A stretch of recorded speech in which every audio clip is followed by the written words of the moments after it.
নিও মুই চালু করে দিয়েছি দাবতে না এটা বাবা जो डंडा আনলু যেতবে হরিবল দেবে না ফুল টিকে দেখি ঘরটা দেখে ঘর করবো হ্যাঁ না বুঝলু কি বললে শ্রী শ্রী সত্যনারায়ণ একবার হরিওয়ালা হরিবোল হরিওয়ালা হরিবোল হরিওয়ালা হরিবোল প্রথমে জানন তারে বিঘ্ন বিনাশন হর গৌরী বন্দিনু বিরঞ্চি নারায়ণ বৈশিষ্ট্য বাল্মীকি আদি বন্দী গুণী মন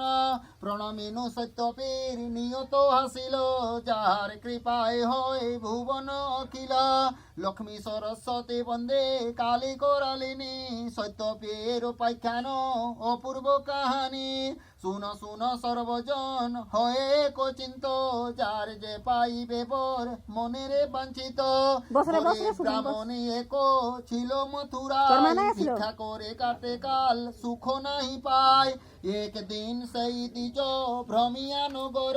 কিছু না পাইয়া ভিক্ষা হইল কাতর ভাইরে ঘুরে দিও একবার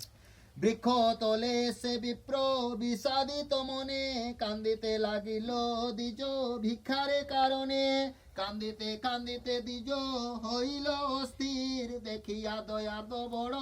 হইল সত্যপীর দয়াময়ী প্রভুদেব সত্যনারায়ণ ফকিরের বেশে তারে দিল দর্শন হরিওয়ালা বল যে কোন নারায়ণ শুনো মহাশয় কি কারণে কান্দ তুমি বসিয়া হে যাও দ্বিজ বলে কি হইবে বলিলে তোমায় ফকির বলেন দ্বিজ ক্ষতি কি বাতায় দ্বিজ বলে নিত্য আমি ভিক্ষা মাগি খাই আজ না পাইনু ভিক্ষা দুঃখ ভাবিতাই ফকির কহিল দ্বিজ যাব নিজ ঘরে আমারে পুজো তব দুঃখ যাবে দূরে দ্বিজ বলে নিত্য পুজি শিলা নারায়ণ তাহা ভিন্ন করিব ক্লেচ্ছ আচরণ হাসিয়া ফকির বলে শুন দ্বিজ বর পুরাণ কোরআনে কিছু নাহি মনান্তর রাম রহিমে যেন নাহি ভেদাভেদ